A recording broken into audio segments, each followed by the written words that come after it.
Welcome everyone to this month's webinar, which many of you know is a collaboration between EPA's Office of Research and Development and Office of Water. And also we do bring in presenters from outside the states and other organizations as well. So before we get started, just on this first screen, you can see if you have any issues with your webinar, if you can't hear, if you can't see the slides, there is a number here you can call, or you can also, if you're still able to access your navigation bar, you can type in the questions box and we'll get help for you right away if you're having any of those issues. And also on this screen, before we move on, if you see at the bottom of the screen, in case some of you have not seen our website where our recordings and schedule are, there is a link here to the website. I will be actually updating the schedule today. Many of you may have seen that we don't have any webinars listed for the rest of the year, but that will be fixed by this afternoon so you can see what the remaining year schedule will be. Okay, and as many of you know, we offer a certificate for 1 contact hour for continuing education. You must attend the live webinar to get this. We do post the recordings, but we cannot offer certificates for viewing the recording.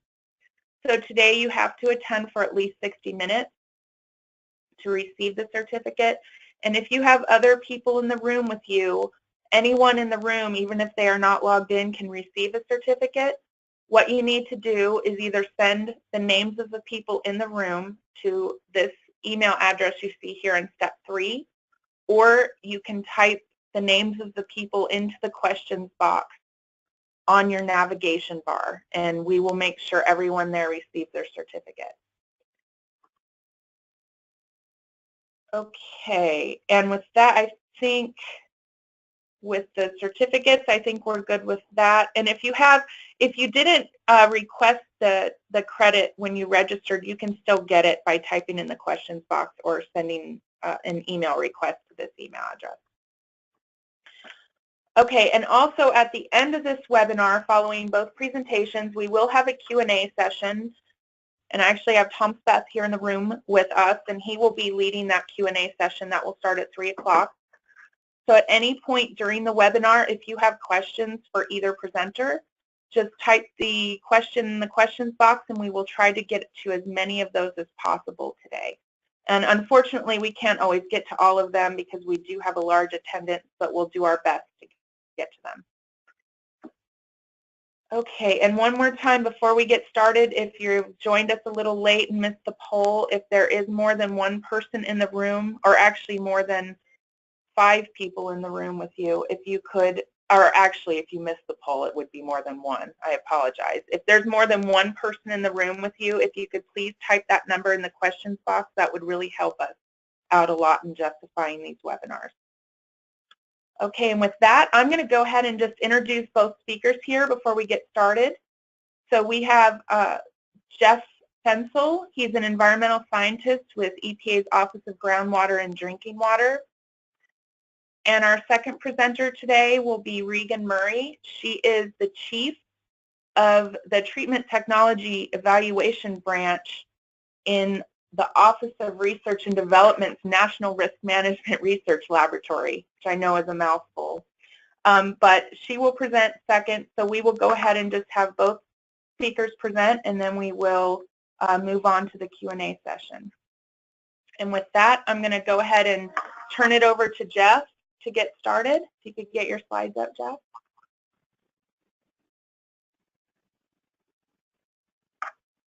Can you see my slides? I can. All right, yeah, great. Fine. Thank you. All right, thank you very much. And good afternoon, everyone, or morning, I guess, depending on where you're dialing in from.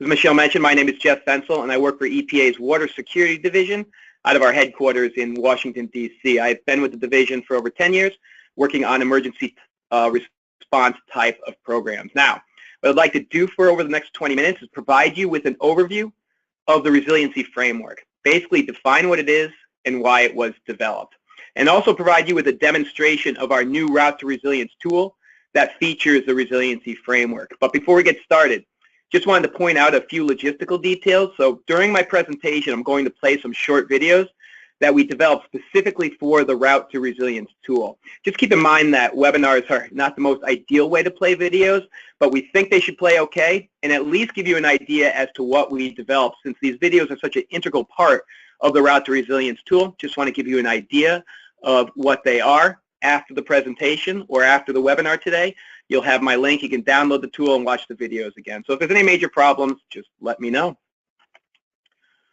So again, what I'd like to start with first is provide you with an overview of the resiliency framework. So what is the framework? Well, the framework is designed to define what it is to be a resilient utility. And as you will see in the next slide, there are several elements or components to the framework which defines the cycle of resilience, which in turn creates a more compelling structure that motivates utilities to reduce risk to all hazard incidents, and then ultimately provide a greater sense of cohesion to EPA's Water Security Division and water sector related products and services. So, as you can see from the diagram on this slide, there are 5 key components or elements of the framework. The first one, or the first in the cycle, is to assess, which is at 12 o'clock on the screen. An assess involves conducting an all hazards risk assessment and developing a risk management plan, which are key steps for water sector utilities to reduce risk and increase resilience. The second component is to plan, which involves developing plans for the utility that will help to mitigate the risks and vulnerabilities that were identified during the risk assessment or during the previous assess phase. Now, there are several subcomponents to plan, including developing emergency response and risk communication plans, establishing a response partner network, and joining laboratory and mutual aid and assistance networks. The third component is to train, and training and exercises really provide an opportunity for utilities to practice their response actions and learn where improvements are needed to increase overall preparedness. This helps to better understand roles and responsibilities before emergencies occur, and also ensures that personnel are familiar with the response procedures contained in the emergency response plans. Now, the fourth component is to respond. This is when the utility is responding to an actual emergency that is impacting its operations and therefore the community at large. This is where previous preparedness planning and training activities, or the previous components of the framework, will really pay off. And then finally, the last component is to recover, which entails the efficient restoration of the systems and services after an incident, and also hazard mitigation, or actions taken to reduce or eliminate the long-term risk to human life and property from natural hazards. The water sector can participate in recovery and mitigation planning both before and after an emergency occurs.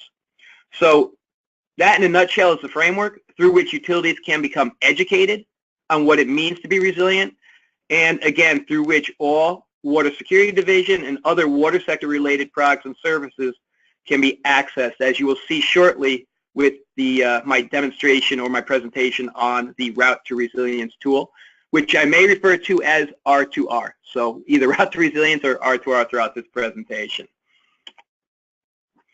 Which brings me to the tool. So what is the Route to Resilience tool?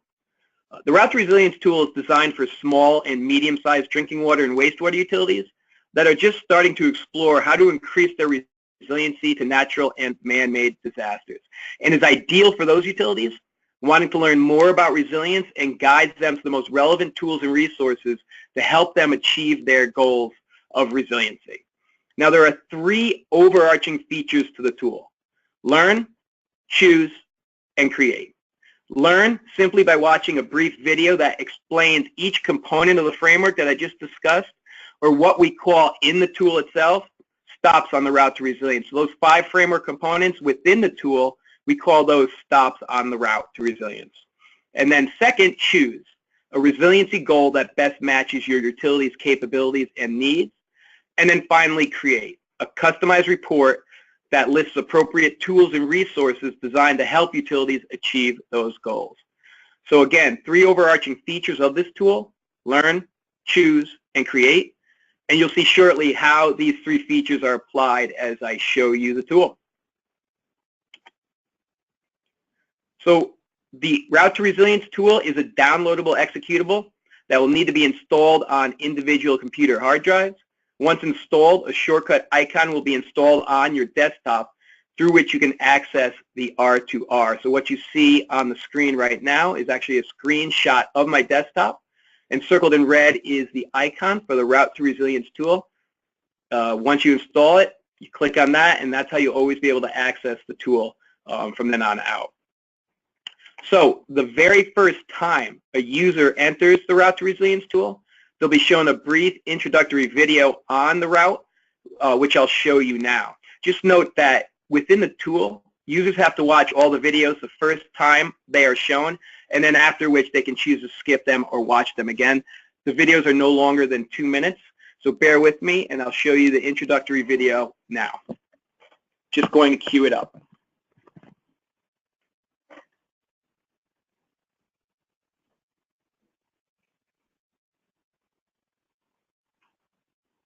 In California, an earthquake damages water systems across the state. In New England, a nor'easter causes massive flooding from Vermont to Cape Cod. In Ohio, an ice storm causes the electrical grid to crash. Extreme weather events aren't going away, so water utility operators have to go with the flow.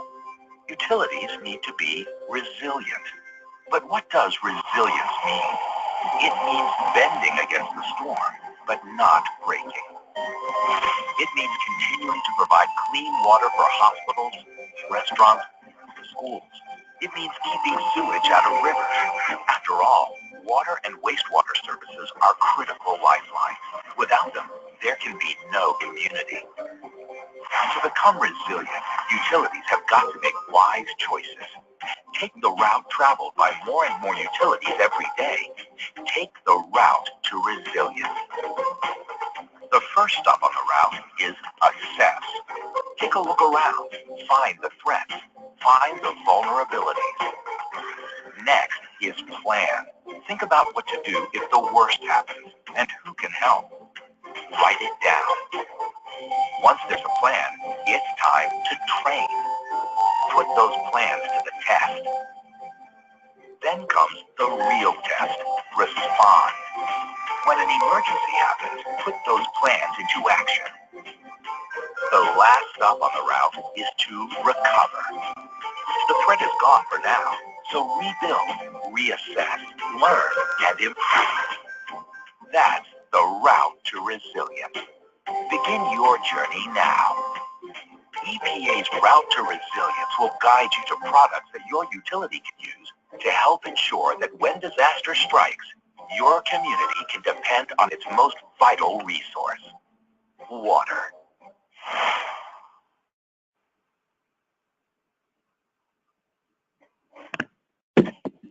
Okay, hopefully that came across okay. So after the video has concluded, you'll be sent to the Route to Resilience homepage, which you should see on the screen right now.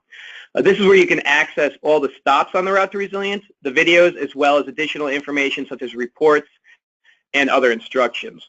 On the left-hand side of the screen, you'll see a progress panel that gauges how far you have advanced in the tool, and you'll see shortly how this updates as I move through the presentation on the tool. An important note here is that the stops on the route are sequential, and you will have to complete them in order before proceeding on to the next one. So you first start with assess, and then plan, and then train, and so on and so forth. And as shown on the slide now, assess is your current stop, and it'll be either flashing or pulsating when you're actually in the tool. Stops that you have not visited yet are grayed out, as you can see on the screen. So from the home page, you'll first start by clicking on the assess icon, which you see now says assess on the screen. And after doing this, you will see another brief video that I'll show you now. In this video, it defines the assess step, or defines this assess framework component, and also will provide you with instructions as to what to do next. So you'll see how the video not only defines assess, but it sets you up as to what to do next. So bear with me as I queue up the next video.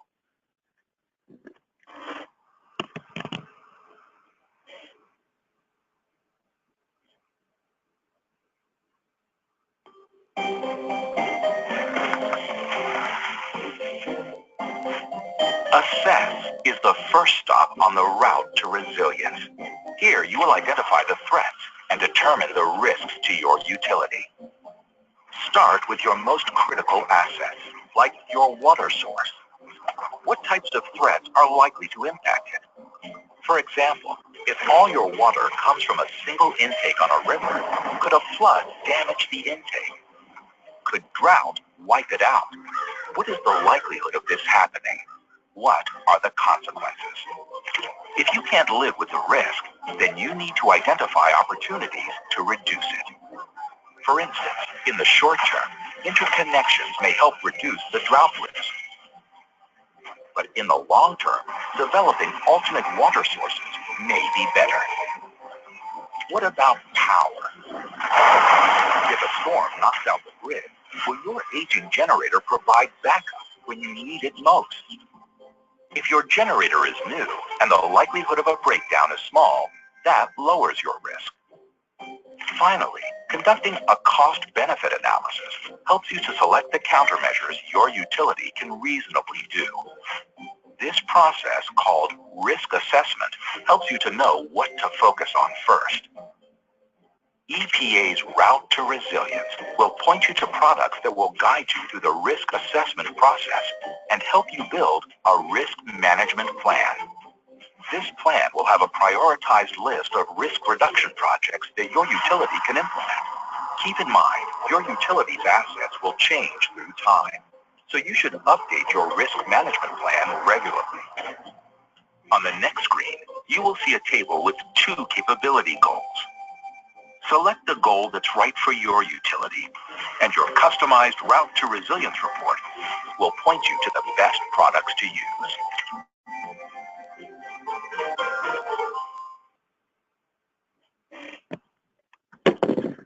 So as instructed in the video, you'll now need to select the desired capability goal, which essentially matches your own utility resiliency goals. In this case, under Assess, whether you are basic or advanced as circled on the left-hand side of the screen. These goals are further defined in the table to the right, and also by clicking on the Learn More icon, which is also circled in red. So basically, you have your definitions of what we mean by basic and advanced, and if you want more information on those definitions, you click Learn More. So here, under Assess, basic would mean that you have not really conducted a risk assessment or have not updated it in a long time. And advanced would mean that you would now want to conduct a more comprehensive risk assessment for all your utility assets. So then once you have selected your capability goal, your customized report will be updated, indicating the specific product and services that you can use to help achieve that goal. So on this slide that you're looking at now, the user has selected that they want to achieve a basic capability goal. And in the upper left-hand corner of the screen, they'll see the report icon with a white star with a green circle indicating that it's ready to be generated. It's a Microsoft Word report, so all you need to do is click on that report, and the next thing that'll happen is this report will come up in Word. Again, you can save it to your own computer or save it it saves within the tool itself. So this is just the cover page of the report. Circled in red below is you'll be able to enter in your own utility name in the tool, and that'll be auto-populated into the report for you. So this next slide shows the Assess page of the report, where it's at the top. It gives a couple of paragraphs of definition on what Assess means, and then below that, circled in red, you'll see a basic product list, and you'll see a series of 4 products there that we're offering to help you achieve your goal. One of them is EPA's Vulnerability Self-Assessment Tool, or VSAT. One of them is EPA's Flood Resilience Guide. Another one is EPA's Adaptation Strategy Guide for water utilities. And then you'll also note at the bottom are other water sector association type of products, such as the AWWA J100 standards. Now, the key aspect of the report is that we keep the list of products we provide at a manageable level so that utilities are not overwhelmed with a huge list. So it's not an exhaustive list, just included are the most relevant ones to help you achieve that goal. So the ultimate goal here is to provide utilities with some key products and services that will be helpful at this stage, but also get them to the website. All these are links in the report, so you click on these and you'll go right to the website, where they'll now be able to understand what aspect of the framework they're in, and they can further explore the website for other products and services. And shortly, I'll show you a screenshot of the Water Security Division webpage that is formatted after the framework. And if you chose this next slide here, basically just if you chose advanced, you'll be receiving some different products. Again, some more products to help you achieve an advanced goal. You'll see different products in there such as WHEAT, the Water Health and Economic Analysis Tool, or Water Quality Surveillance and Response System webpage. You'll also see VSAP back in there again because that product can help you whether you're trying to achieve a basic or advanced goal. So after you completed assess, you can now access the plan stop. And right now on the screen, you'll see the home page again where you'll see the plan stop can now be accessed. It's in blue. You also note that the progress bar on the left-hand side of the screen has been updated to show that you have selected basic for assess. Now keep in mind that you can go back and visit each stop at any time and update these selections. So you just click on assess. If you want to go back and select advanced, you could do so at any time. So the last stop I want to show you is plan, because as you will see from the video I'll show you right now, it's a little more involved as there are other subcategories associated with it. If you recall from the framework slide I showed you previously, there are several subcomponents on it. So let me cue up the video for you, so bear with me for 1 second. That will explain plan.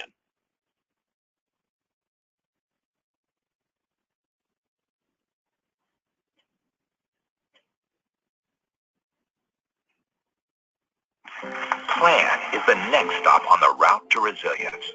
This is a key stop on the route, as here you will develop the procedures and relationships that will guide your response to emergencies. Your efforts under plan will assist you at all other stops on the route to resilience. Plan has 5 major elements. First, you will need to think about how to respond if an incident occurs. For example, if your distribution system becomes contaminated, do you have a procedure for that? These response procedures should be documented in a well-prepared emergency response plan. Second, don't forget about your response partners. Who can you rely on during an emergency, and who can help? An established response partner network will help ensure an effective response to and recovery from an incident. Third, are you ready for the surge of water sampling and analysis that might be needed? Utilities should have procedures in place for sample collection and be part of a laboratory network. Fourth, you should be prepared to communicate during a crisis. This is called risk communication. Risk communication principles guide your utility on developing messages to effectively warn and advise customers. Finally, understand that you are not alone. Signing a mutual aid and assistance agreement with other utilities enables them to come to your aid when needed. When you plan, if you consider all these elements, emergency response, response partners, laboratory support, risk communication, and mutual aid and assistance, you will be well prepared for whatever comes your way. On the next screen, you will see the 5 elements within plan. Visit each element and select the capability goals that are right for your utility. And your customized Route to Resilience report will point you to the best products to use.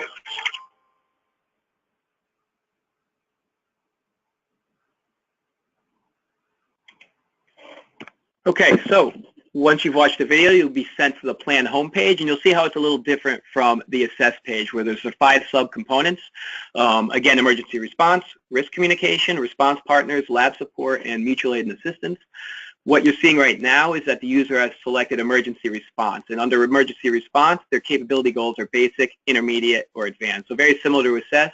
You click one off, and the report will be updated where you can get some products and services to help you develop your emergency response plan or update your plan. The one thing to note here is that you do have to go through each of these subcomponents in any order you want prior to going on to the next stop on the route, which is to train. So this one's a little different. The rest of the remaining stops are very similar to assess. So the last component of the tool I'd like to show you can be accessed from the home page under additional resources dropdown on the left-hand corner of the screen, which is circled. There's one aspect in there called the complete product and services list. And essentially what that contains is all the tools and resources for each stop on the route and for each capability goal. So for example, in this report, you'll see assess with basic and advanced products. You'll see emergency response for basic, intermediate, and in advance. So there's products for all those reports. It's just a complete report if you so wish to read that. You can also update your utility name and then provide feedback to us or questions. You can access the videos here and also how to use the Route to Resilience tool. Further instructions up there on the upper right, well, the green question mark up there on the left-hand portion of the screen. This is just how the complete product and services report looks. Again, you'll have all products for each component, basic and advanced in each goal. So where can you get the R2R tool?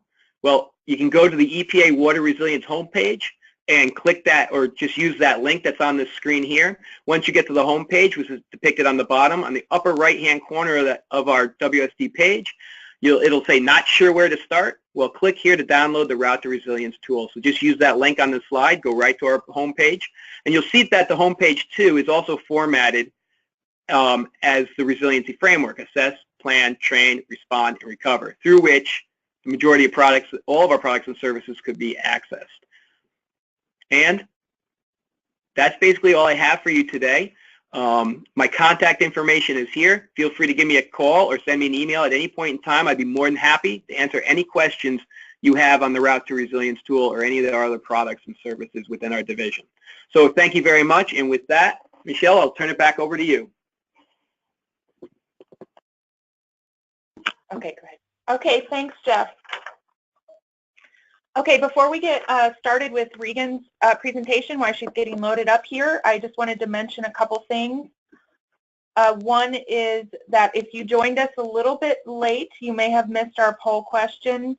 If you could just type in your questions box, which is on your navigation bar, how many people are in the room with you, and also if they want certificates and did not register or are not logged in. If you're not logged in and you want a certificate, whoever's logged in the room with you, if you could please type the names of those people in the questions box, and we'll make sure to get them certificates as well. And with that, I'm going to go ahead. Oh, and also I wanted to mention, which I should have done at the beginning of the webinar, if you haven't noticed, there is a handouts drop down that contains both presentations today and contact information, so you can download those there, and you should have also received them in an email earlier today. Okay, and with that, I'll turn it over to Regan. Thank you, Michelle. Can everybody hear me okay? Okay, I'm really glad to be here today. Thank you for taking the time to listen in on this webinar. My talk is going to be a continuation of what Jeff talked about with the Route to Resilience, going a little bit deeper into trying to understand what does resilience mean for an individual water utility, and how can you investigate that question. So I'm going to be talking about using hydraulic modeling and other tools to assess the resilience of individual drinking water systems to disasters.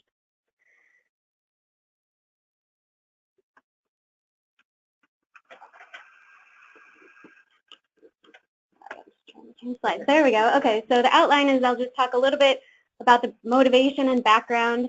As all of us know, drinking water distribution systems in particular are quite unique for any different water system, and therefore we would expect that the effects of disasters would be different in any given system. So we're going to talk about how you can develop methods and apply methods for your own water utility to assess these different individual outcomes that might occur for you. And so to do that, we're using a systems modeling approach, which I'll describe. And I'll spend a little bit of time talking about how you actually can model resilience and quantify resilience. And then talk about a tool that we're developing called the Water Network Tool for Resilience, which again is something that complements the Route to Resilience tool, but provides a deeper dive for water utilities who are interested in that. And then I'll go over a few brief case studies. So the motivation, again, is really to try to understand the specific impacts that could occur from different types of natural disasters on your drinking water system. So if there were a magnitude 7 earthquake like there was in Napa Valley a couple of years ago, or a Joplin, Missouri type tornado, what would that look like in your community, and how would your water system be affected? Under any of the scenarios, how long could you continue to provide water to customers? How many people would be affected? and what kind of response strategies would really make sense in those situations, and then how could you harden your system against future disasters. So when we're talking about resilience here, Jeff already did a great job of explaining this, so I won't say too much here, and I have the same figure that he showed in his route to resilience, because what I'm talking about is really the same thing. So often people think of resilience as just the ability to bounce back quickly from some kind of an adverse event, and so that really would mean just being able to respond and recover quickly. But really, building resilience is about a lot more, all these different components or steps on the route to resilience, as Jeff described. So being able to really plan for things and train for them, and also learn from past experiences and adapt. Those are also qualities of resilience. So a definition of disaster resilience is in the first bullet there, the ability of a human system to prepare and plan for, manage during, recover from, and successfully adapt to adverse events. So that's the definition that we use here. And in the resilience literature, you see a lot of these different characteristics of resilient systems. They're robust, they're redundant, resourceful, adaptable, able to recover rapidly. All these things are really important, but it's not always easy to figure out, well, how do you quantify or measure? Are we robust? Are we redundant enough? What does that mean? So we're going to investigate those questions here as well. So often people talk about a resilience function, and that's what's shown here in this plot. The x-axis is showing time, and the y-axis is showing the measurement of some function, which we're calling a resilience function. So it could be something like the number of your customers who are receiving the amount of water that they're requesting at the within the desired pressure range, something like that. So the number of satisfied customers, you might say. So typically, under normal conditions, all of them would be receiving water that would fall under that category. So our function maybe would be at 100%. Everybody is receiving what they want. But then during a disaster or an event, as it's marked here in red, the performance of the system might go down. So you may not be able to provide all the water or make sure that all the water is delivered within that correct pressure range. So the performance of your system goes down.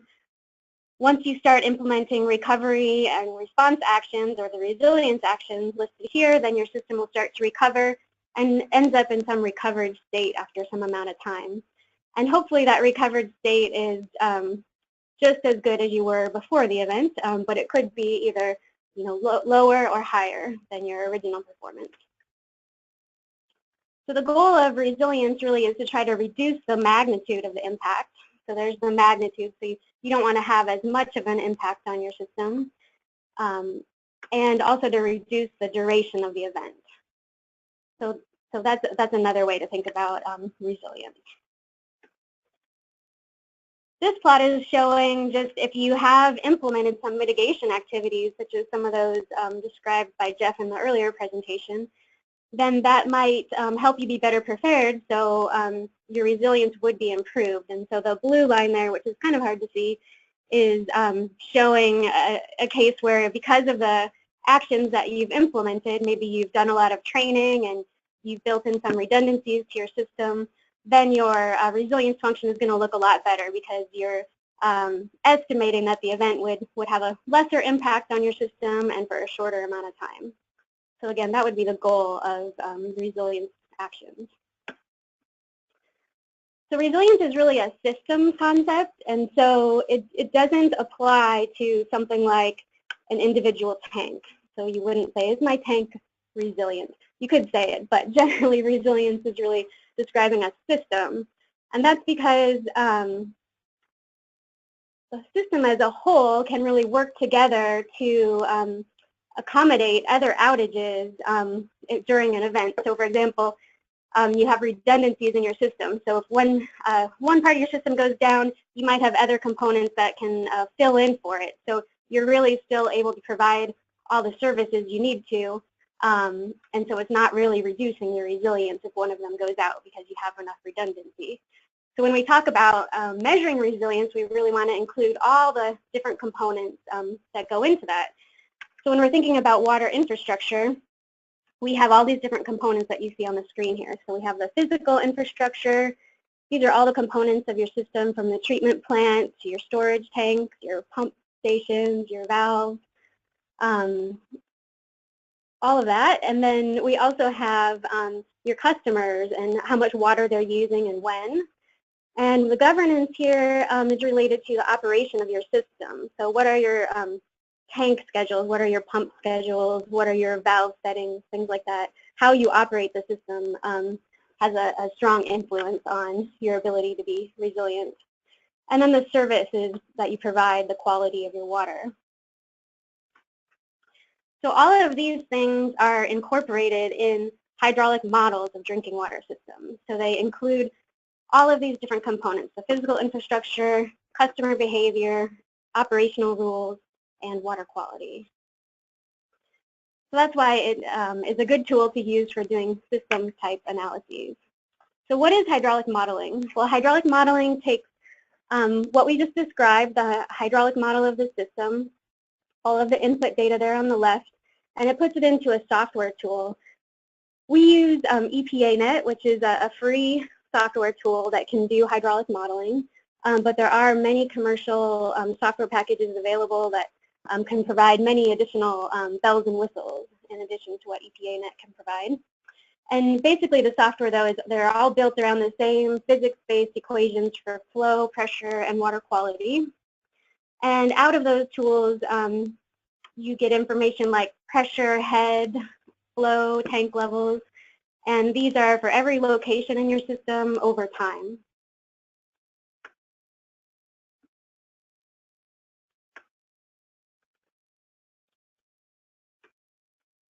Okay, so what kind of problems can modeling address? People use modeling for many reasons. Often it's for things like planning for pipe replacement, for major improvements to the system, for sizing new facilities or sizing new pipes. People use them to address questions about aging infrastructure, like water loss and damage to their system.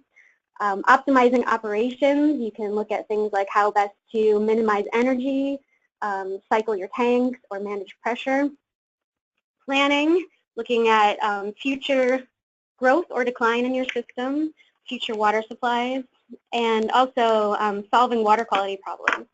Things like investigating customer complaints, low disinfectant residuals, and disinfection byproducts. So these are pretty common uses for models. So the EPANet software, again, is one tool that people use to answer those types of questions.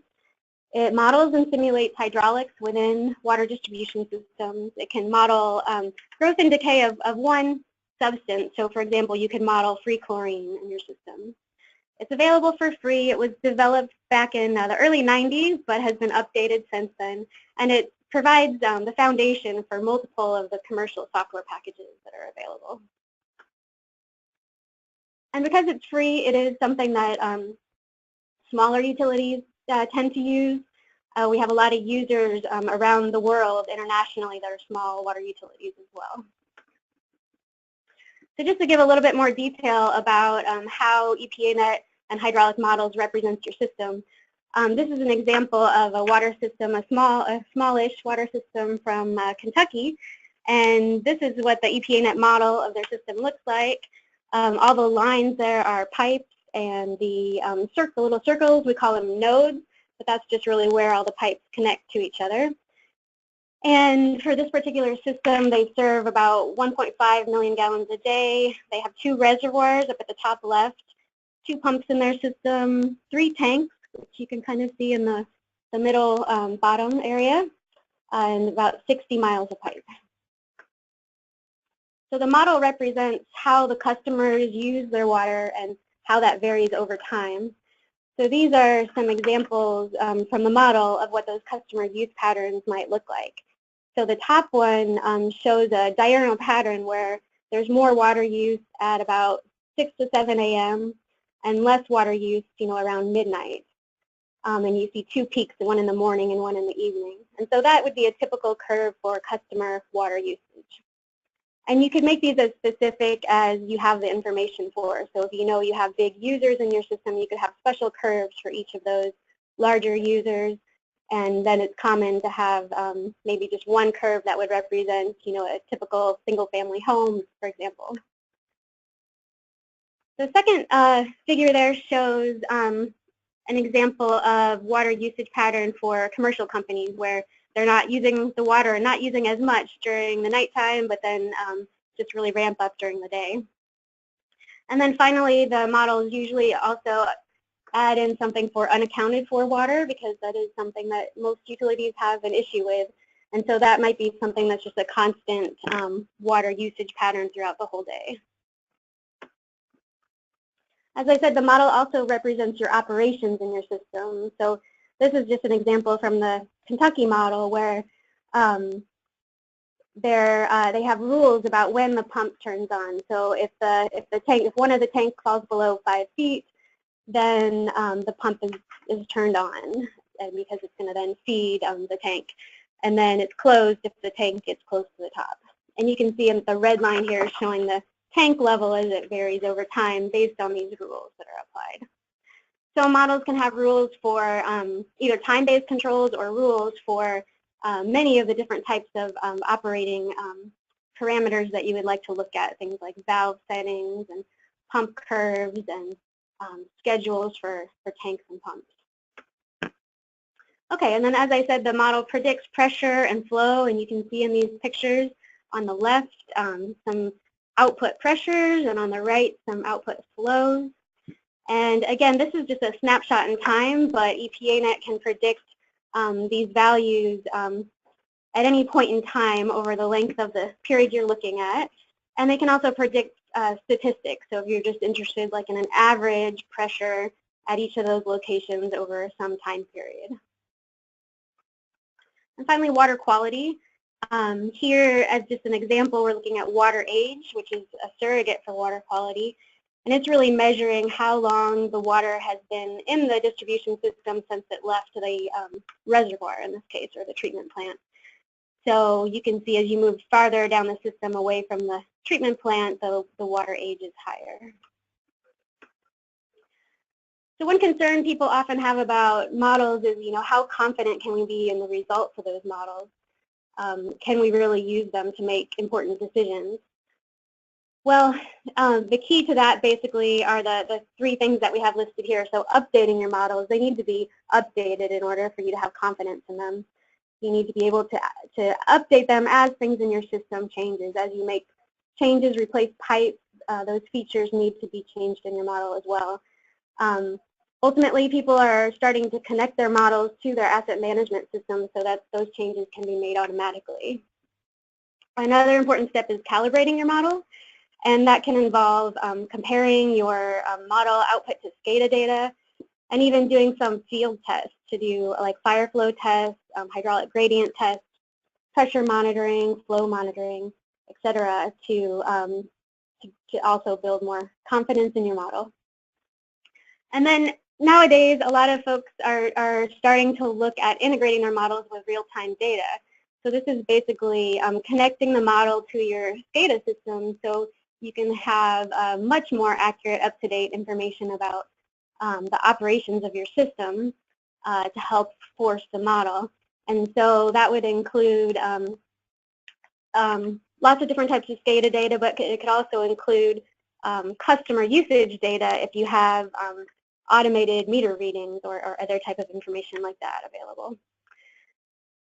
So the nice thing about real-time modeling too is that it can provide you with a error estimate in your model so that you can know at any given time how much error there might be in your results. So for example, it could produce predictions that would say, well, here's the pressure we predict here within plus or minus 2 psi, for example. Okay, so given what we know about hydraulic modeling, how can we then model resilience? So first, when we model resilience, we want to be able to look at the effects of all these different types of natural disasters and other incidents on drinking water systems. And you can see the list here.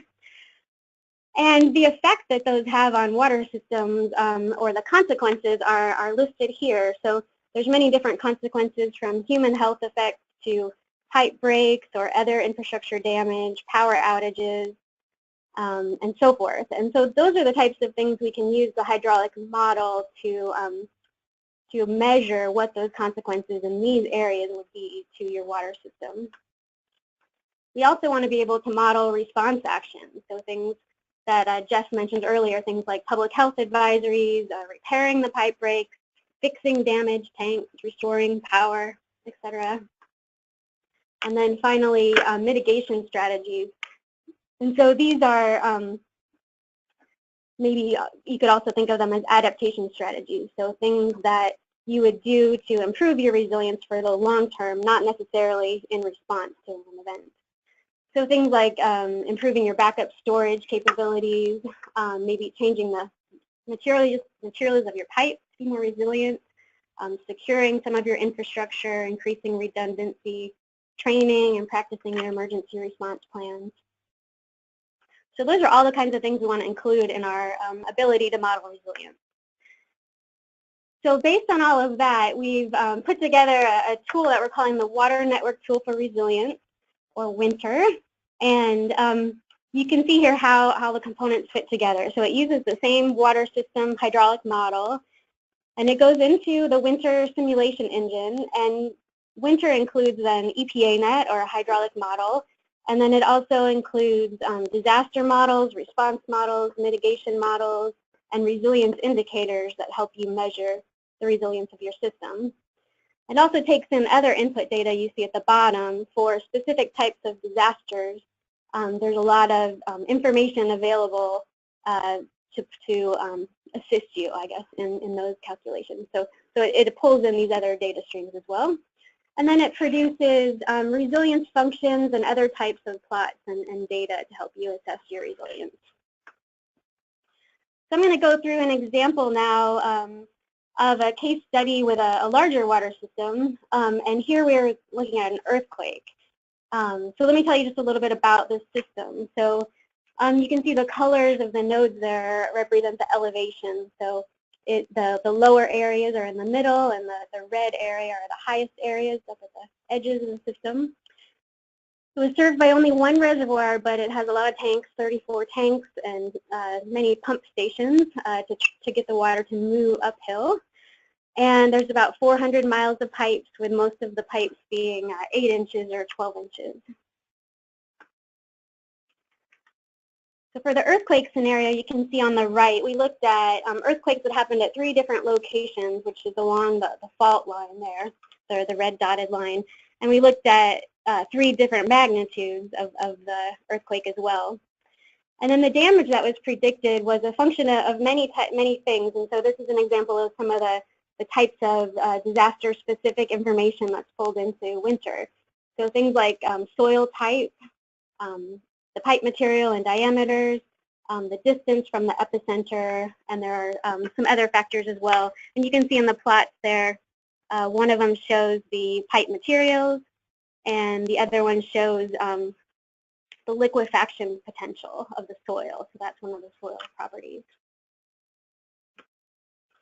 So in one particular simulation we ran, where we assumed the epicenter of the earthquake was at the yellow star in the center, and the magnitude was 6.5. This is an example of what the model would predict as the damage from that event. So in this case, all the red pipes were the ones that broke, and there were 10 tanks that were damaged there in the blue. 14 of the pumps lost power because of power outages, and 28 fires occurred during that time. And so the water system had to have the ability to fight those fires as well.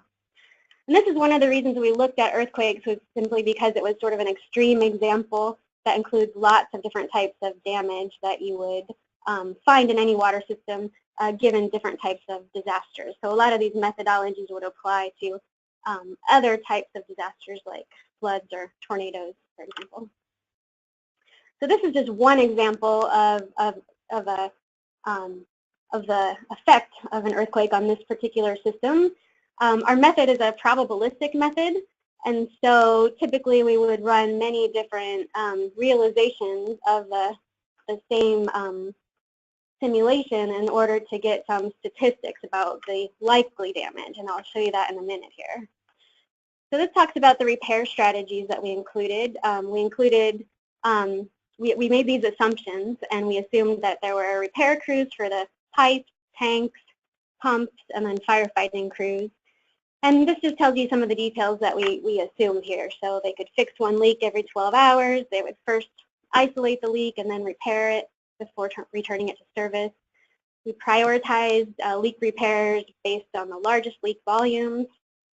For example, similarly with the tanks, and then for the pumps, we prioritized the pumps that were nearest the reservoir because they had the most impact on customers. And I just want to point out, these were all assumptions we made in these simulations, but these are things that a specific water utility could adjust so that would reflect their actual capabilities. So here's another way to look at some of the results, and this is getting back to a resilience function. So here our function was water service availability, which we were defining as the water volume received by customers divided by the water volume requested. So if it was equal to 1, that meant that everybody was getting the amount of water they wanted. If it's less than 1, it means some people are not getting the water that they were hoping to get. And so we ran many statistical realizations of those simulations I discussed before to get these curves. And so that's why you see sort of a different shades of gray here representing, I think the lowest one is the 25th percentile result and the highest one is the 75th percentile result. So it kind of shows you a range of what you might expect given the assumptions we made up front that this was a 6.5 magnitude earthquake at that central location and the response strategy I mentioned. So what you see here is the earthquake started at about 1 day and the water service availability went down pretty dramatically to about 0.5 or 0.6, which means about 60% of people were getting the amount of water that they wanted. And that the value then increased over time as the repairs were made. And after, you know, it looks like it's up to more about like 10 days where you're getting close to 1 there. The black line in the middle is the median line, so that means half of the potential scenarios had higher impacts and half had less. But this is the type of information that you could get and then you could use to compare different types of response strategies that you would want to investigate to see how that would improve your resilience. So we did that next where we looked at different response strategies. So the first one was what I already mentioned about fixing the pipes and the tanks and the pumps and fighting the fires. The second repair strategy we looked at was adding in a mandatory water conservation program where everyone had to reduce their water requests by 40%. And then the third one was a mitigation strategy where before the event happened, they replaced pipes in the fault zone with seismic resistant pipes. And so the numbers here kind of compare how those different scenarios fall out. So the first column there is the minimum water service availability. So you can see the lowest value is for the first case. When you add in water conservation, it gets a little bit better. It goes from 54% of the population got the water they wanted to 66%. And that's because people aren't expecting as much. So they're not really getting more water, but they're happier because they weren't expecting more. And then when you add in the seismic resistant pipes in scenario 3, that goes up a lot to 85%. Recovery time is listed here as well. So you can also see the recovery times go down from about 6.5 days to 1 day. And a number of people that are impacted is also decreased a lot. So this is a way you can compare the different response actions and longer-term recovery or mitigation strategies to see how they would benefit your system. So winter can also do a lot of other types of things, so I'll just kind of run through these briefly. So we could also just look at a power outage scenario in your system, and typically power outages are really affecting the ability of pumps to operate. So here we looked at the 4 pumps that were in red, and we looked at what if you had a power outage that affected each of those pumps individually, or if all of them went out at the same time. And that's what's reflected in the resilience curve here. So you can see that pump 15, if that goes out, it really doesn't affect the water service availability for your whole population very much. It must only affect a small part of your system. Whereas some of the other ones like PS3 has more of an effect on your system. And if they all went out at the same time, you can see it has a big effect. Winter can also look at things like pipe criticality analysis to help you figure out, which are the pipes in your system that are most critical and would require the most redundancy or maybe be prioritized for repairs. And so the plot on the left is, again, another it's another plot of our resilience function, water service availability, and it's plotted for each single pipe. So it tells you if that one pipe had a major break in it, how would that affect the ability of the rest of the system to provide water to all of your customers. So again, for some pipes, it wouldn't affect many people, but for others, it would have a pretty big impact. Sampling locations, Winter can also help you understand the benefits or the coverage of your sampling locations. This plot here is showing for every one of those nodes in your system how many other nodes in the system are downstream. So it's telling us about the flow patterns, basically. And if we wanted to sample at this location, we could use Winter to get these plots, which would tell us the red dots are all the nodes that are upstream of that sampling location, and then the blue dots are all the ones that are downstream. So to give you a sense maybe of what those sample locations could cover or inform you about. So I'll end there. Just in summary, hydraulic modeling is a really powerful tool for addressing water quality problems and managing many of the routine needs of a water utility. Winter is extending the capabilities of basic hydraulic modeling like EPANet to help water utilities do a deeper dive into understanding resilience of their own specific water system. And so it's meant as a complement to the Route to Resilience tool and other guidance that the Office of Water has developed. So by quantifying resilience, the benefits of different utility response strategies and mitigation strategies can be compared. And we are just about to put out a prototype of Winter, but we're really at a stage where we're looking to partner with water utilities to do more case studies and to really investigate if this is a tool that would be useful to folks, and if so, how it should be designed to be easy to use. So if anybody's interested in working with us on a case study for any type of a disaster scenario, please feel free to contact me. Thank you very much.